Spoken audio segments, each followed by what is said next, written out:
This is the Louie Tee Network. Then it gets even better when your team makes the playoffs. In the lab.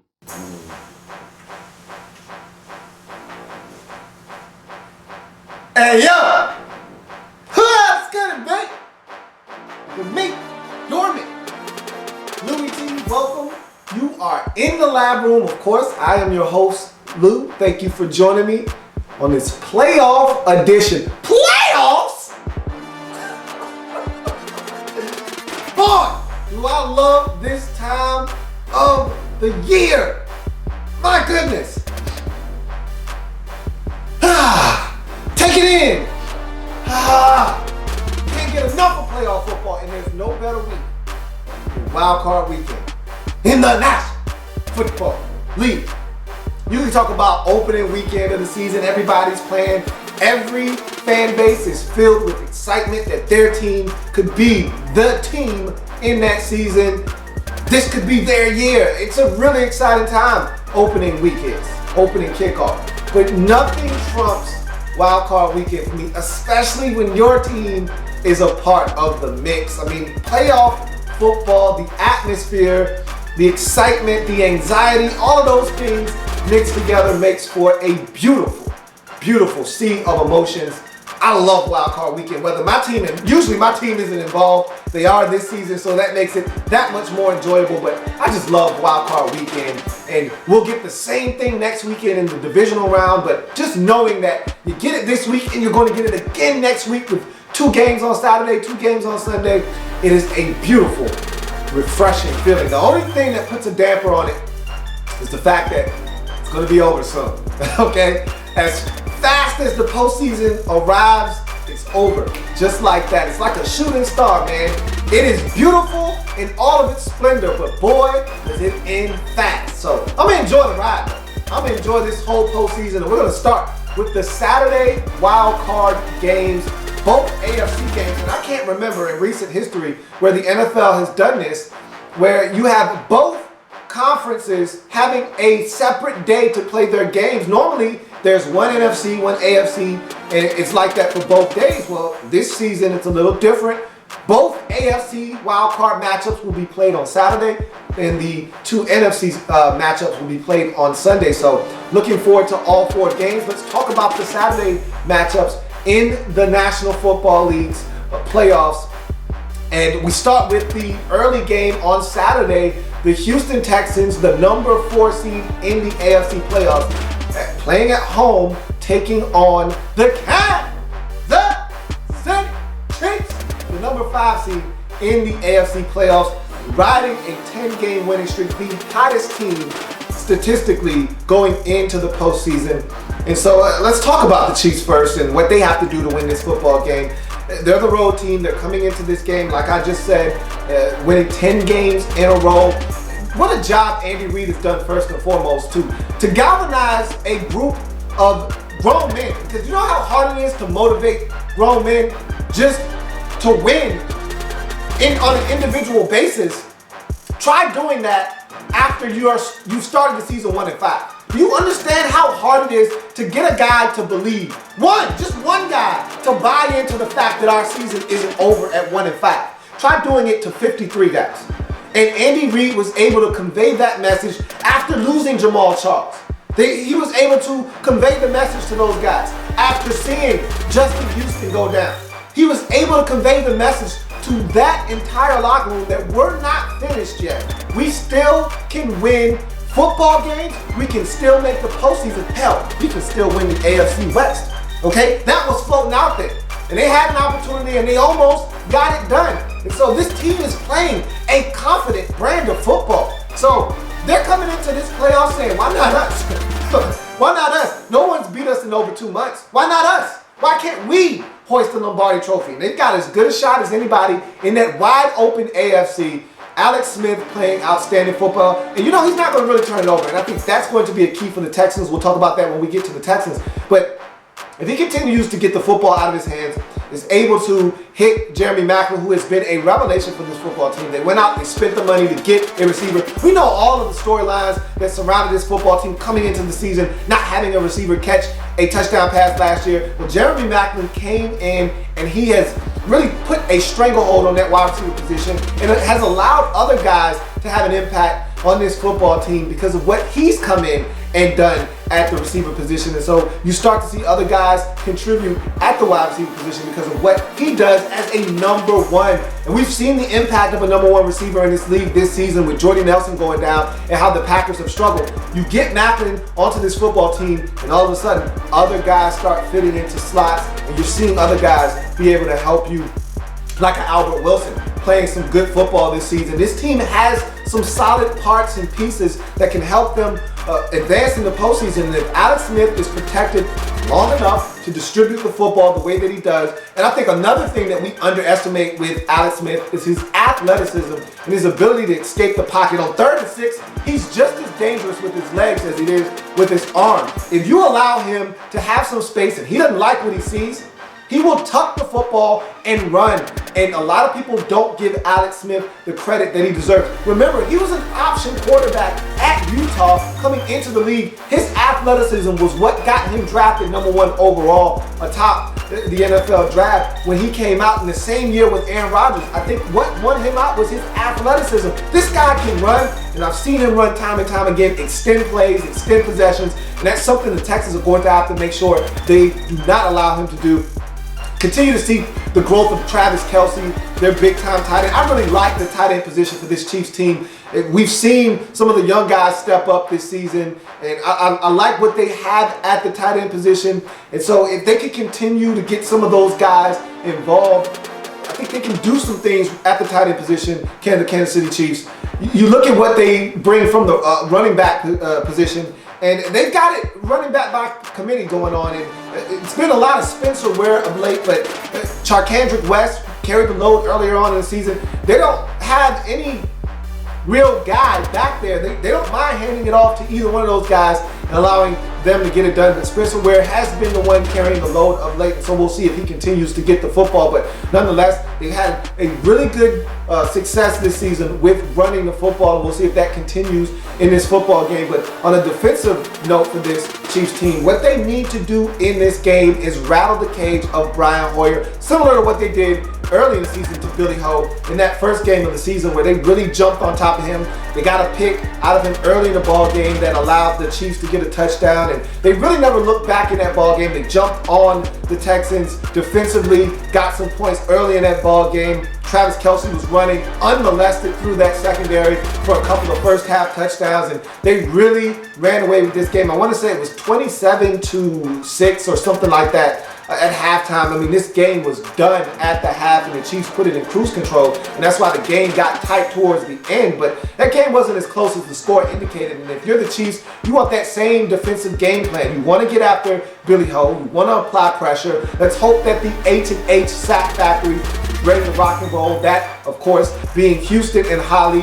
If they can get those guys humming, and you've had a lot of production out of D Ford of late. He's come on. I thought he played one of his best games of his career thus far against the San Diego Chargers a few weeks back. So he's coming on. You can get pressure on Brian Hoyer. He will share the football. We've seen that from him. He is prone to mistakes when pressure is applied. You have to get to him because if he gets into a rhythm and he starts to find guys, we all know he's got one of the best receivers in the league in DeAndre Hopkins. Nuke out there, out wide, and if you allow him to single up one-on-one with any one of your DBs, including MP, Double Deuce, Marcus Peters, that could spell trouble because he is an elite receiver in this league, one of the best in the game right now. So you have to get to Brian Hoyer. You have to make him uncomfortable. You cannot, I repeat, cannot allow Alfred Blue, who has been playing outstanding football of late, to get going in this football game. If you do,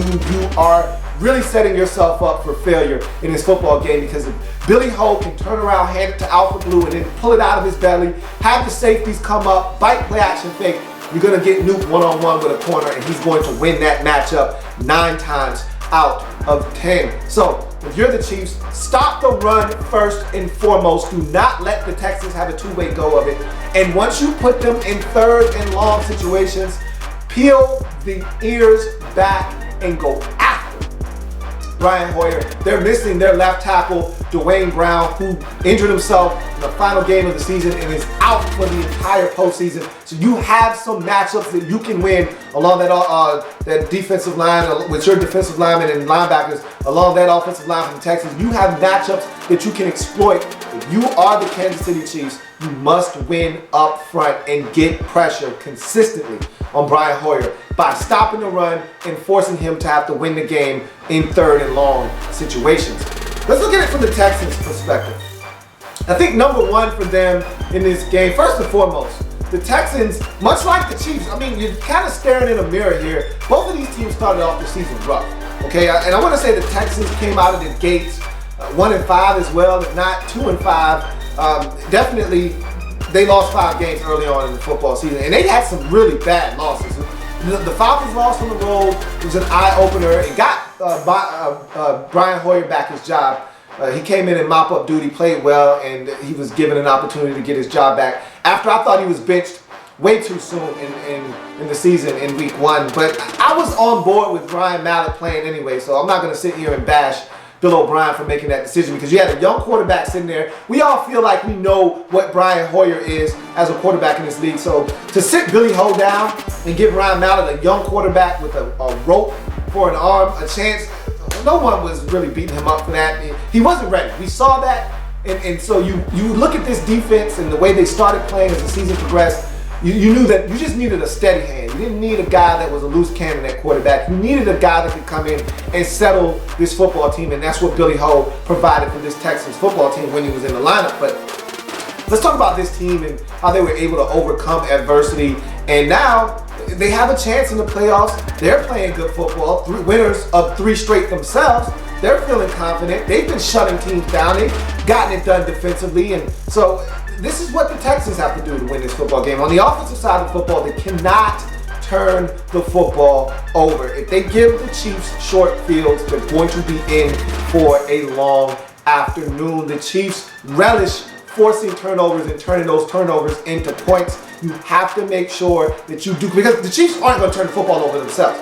Now, this is the defense in Houston that can generate turnovers, and we'll talk about that when we get to the defense. But you got to go into the game assuming that Alex Smith and that Chiefs football team not going to give you many opportunities to force turnovers. So you've got to take care of the football yourself if you're the Texans, because you don't want to give up any short fields, because most likely you're not going to get those in return from the Chiefs because they just don't turn the football over very often. So that's number one. Take care of the football. Number two, you want to establish the running game. And I think you're going to have to do some things to help your left tackle, whether you slide Newton over and have to bring somebody else in at right tackle, or you just bring somebody else in at left tackle. I don't know how you're going to handle that situation, but fact of the matter is, they got guys that can win one-on-one matchups. And so you're going to have to be able to run the football to stay out of third and long. Because if you're in 3rd and 7, you're in 3rd and 8, you're in 3rd and 9, the Chiefs are coming after Billy Ho. And we know he's not the most athletically gifted quarterback. He's not fleet of foot. He's not running anywhere. He's not a guy you really want extending plays. He needs to be comfortable in the pocket, set his feet, and let the football go. And if he can't do that, there's going to be problems that follow. So you need to run the football. And I'm not talking about 27 carries for 122 yards. It doesn't have to be. It just needs to be consistent, and it needs to be positive yardage. So what if it's 2? So what if it's 3? It just needs to be positive. You can't have 1-yarders. You can't have no yarders. You can't have loss of 1, loss of 2. It's going to put you in some down and distances that are predictable, that will allow the Chiefs to get after Billy Ho, and that's going to spell trouble for this Texans team. So I've already talked about the run game and how important I think it's going to be in this game to help them have a chance to win. The passing game is just equally as important. I think they got to be able to, and sometimes you need to throw on first down. Sometimes you need to throw on second and short. You need to keep the Chiefs off balance. They cannot get a handle on what's going on. If you stay in 2nd and long and they know it's a passing down, they can pin their ears back then too. Keep the Chiefs off balance by throwing on first down. Short pass, a hitch, out, a slant, just to keep yourself ahead of the chains.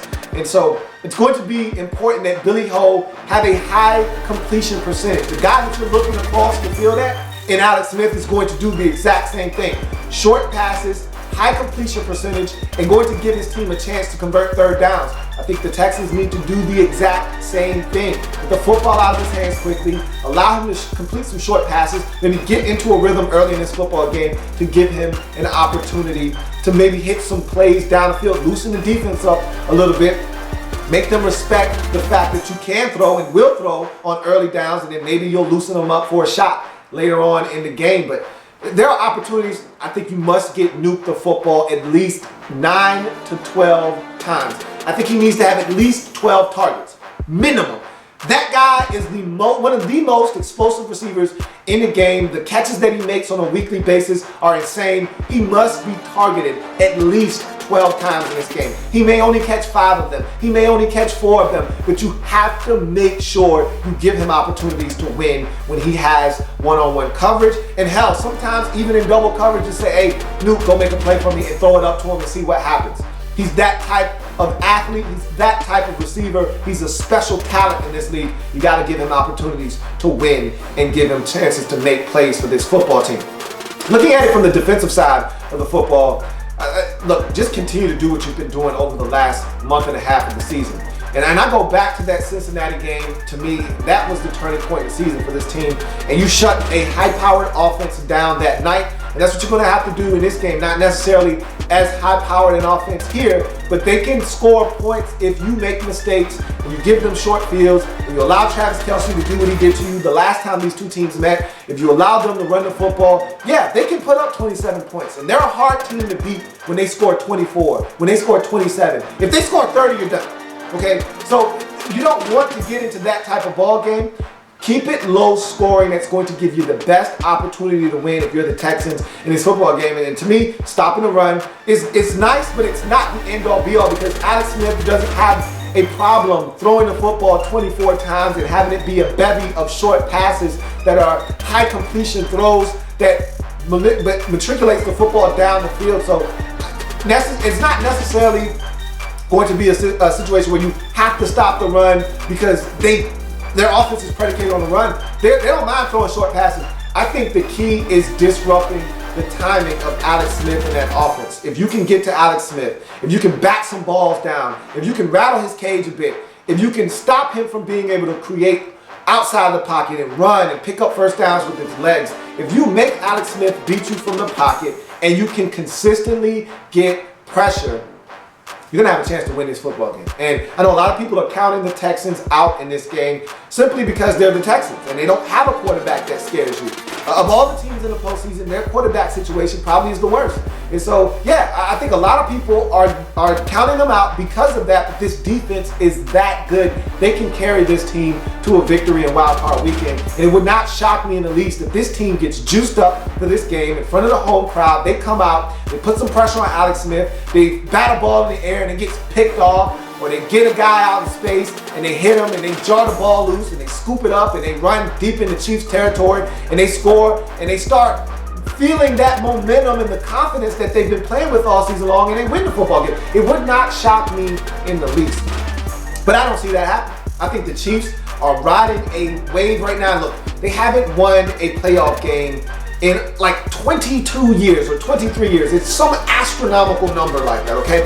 They have the third longest playoff winning drought in the entire league with the Chiefs. It's time for them to get that monkey off their back. They haven't won a playoff game since the early 90s. We're talking back when Derek Thomas was the man in Kansas City. It's time for them to get that out of the way, get that monkey off their back, and start playing confident football in the postseason. Here's an opportunity to do it against Billy Ho and a Houston Texans offense that scares no one. If you're the Chiefs, defensively, take it to them. They're missing their left tackle. You have opportunities to confuse their offensive line now because the continuity is all messed up. They haven't had a chance really to figure out how to come up with a plan to counteract this injury because it happened in week 17. So now you have an opportunity to really put some schemes together, some twists, some stunts, things of that nature to confuse the line because the communication isn't there.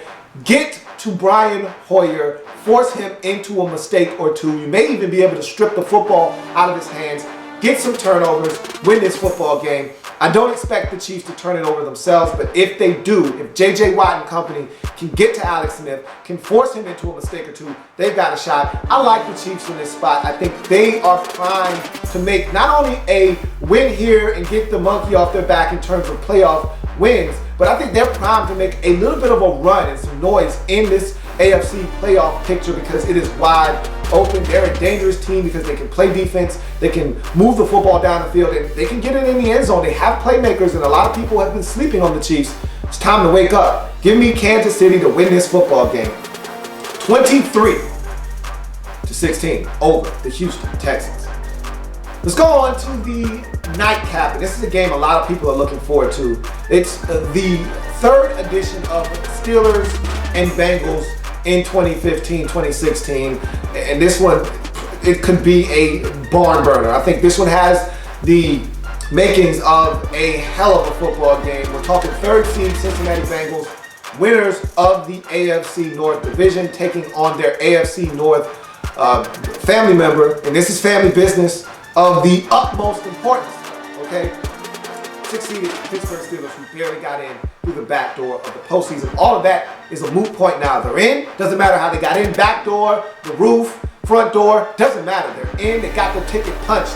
And now they're ready to play some football. And I think injuries are the biggest story here for both teams. We know about Le'Veon Bell. He's been long gone. But what about his replacement? I thought D'Angelo Williams was having a hell of a season. I mean, you could easily pencil him in for a comeback player of the year type of award, even though he wasn't really gone. But he missed some games last year with injury, and he wasn't a big part of the Panthers' offensive attack last year. I really like what he's done this season, and I didn't know if he had that in him or not. And for him to get injured, and he's not playing, he's been officially ruled out of Saturday night's contest. That's going to hurt them. Now it's Fitzgerald Toussaint who will be stepping in and toting the rock for the Steelers. Look, this is all about Ben Roethlisberger and this offense, though. Let's not get this twisted. Let's not start, talking about guys who are going to be non-factors in this football game. As long as Fitzgerald Toussaint doesn't fumble the football, he'll be fine. He'll be a guy that we won't even talk about a lot because this is all about Ben, Brown, Bryant, and Wheaton. That's what this is all about. And Heath Miller, if you want to throw him in there, go right ahead. This is about Ben Roethlisberger and his skill guys being able to score 33 points in this game and having to outlast the Cincinnati Bengals because the Bengals defensively, really good football team, all right?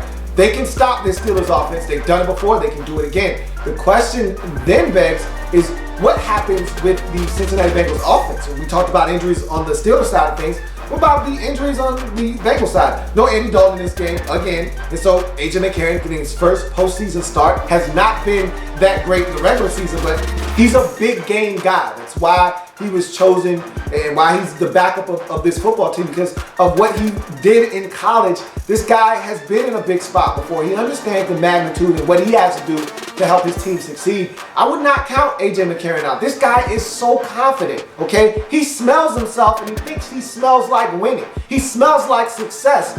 He thinks he's going to get it done in this spot. It's a huge spot for a young quarterback, and he thinks he's going to go in and outdo Ben Roethlisberger. And that's the mindset you have to have if you're a guy in the position of A.J. McCarron in this football game. And he has the weapons around him. Marvin Jones, A.J. Green, young, fresh, and green. You still got the running back position that I think needs to step up. This is a bad Steelers defense, okay?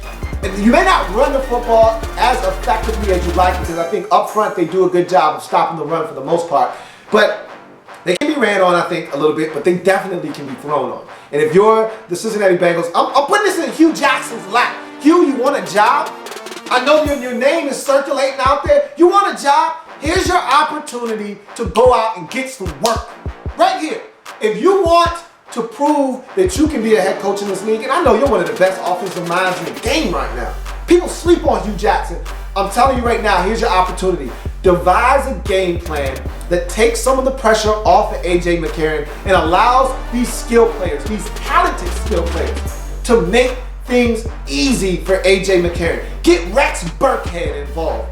Get Jeremy Hill involved. Get Giovanni Bernard involved in the game plan. Spread the wealth around. You've got receivers. Check, 1, 2, 1, 2. Guess who? Mohamed Sanu. Get him the football. Get Marvin Jones the football. Get AJ Green. Young, fresh, and green. There are so many playmakers out there. Spread the wealth. And if you can do that, take some of that pressure off of AJ McCarron so he doesn't feel like he has to win the game by himself. You might have something with that defense behind him. You can get it done in this game. For the Steelers, it's simple. Offensively, you can't have mistakes. Ben has been sloppy with the football of late. If you watch the game in Week 17 versus Cleveland, he was throwing the football all over the place, and the Browns had interceptions, they had opportunities, they're just not a good team. Ben can't turn the football over. It's really simple. He turned it over against the Broncos. They should have lost that football game. Luckily enough for them, they didn't. He turned it over against Cleveland. He turned it over against this team a month and a half ago in Week 8 versus these same Cincinnati Bengals. They can't have the mistakes offensively. They can't have the same letdown they had against Baltimore. They got to come out and they got to be sharp in this game. And they got to go and execute and score points. Put the pressure on A.J. McCarron to feel like he's got to win this game. If you score 27 in this game, I don't think Cincinnati is equipped with enough with A.J. McCarron at quarterback to score 27 points. So if you do what you've done for the most part this season, which is score points, you're going to win the football game. If you allow this to be a slugfest, if this thing gets to 16 and we're talking 16-19, you're going to lose this football game. I can guarantee it. If this game doesn't go north of 23 points, you're probably going to lose. If you can get to 20, 23, I'm thinking 23 plus wins you this game if you're the Steelers. Because I haven't seen A.J. McCarron go out and bless anybody. And if you don't turn it over, he's not going to go and drive, 10 plays, 85 yards and cap it off with a touchdown. That's not what he's been doing. So, at least not consistently. He did it early in the Denver game. So if you're the Steelers, look, I know the defense isn't that good, okay? I'm not going to sit here and harp on it. It's an opportunistic defense. Guys drop picks, it seems like, every week, but William Gates is the only guy that seems to be able to catch. If he can make a play in that secondary, if they can get to A.J. McCarron, force the ball out, whatever, that's great. But don't put it on the defense. Go out and win this game offensively, and you should be advancing to the divisional round. I feel like Cincinnati can win this game. I really do. I just don't trust the Cincinnati Bengals. I don't trust Marvin Lewis, and I don't trust A.J. McCarron in this spot. Taking the Steelers in this game. I may regret this one, but I think the Steelers can get it done on the road once again. 26-17. Steelers go in to Cincinnati for the second time this season and win in the jungle and advance to the Denver Broncos in the divisional round.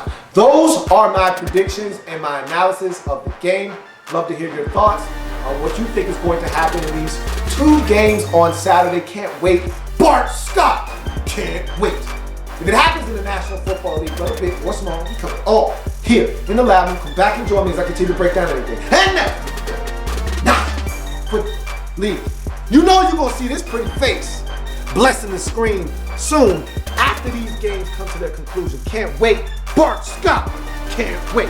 Enjoy the football. You might even catch me on Twitter chiming in on a play or two. So in any event, enjoy the football. You know I will. We'll come back and we'll discuss the outcomes of these ball games later on. Enjoy Wildcard Weekend. There's plenty more where that came from. While you're here, subscribe to the channel. If you want more Louie Tee, be sure to follow me on Twitter at In the Lab Room, or you can like the Facebook page at In the Lab Room. That's In the Lab Room on Facebook and at In the Lab Room on Twitter. Don't forget, subscribe to the channel if you haven't already done so.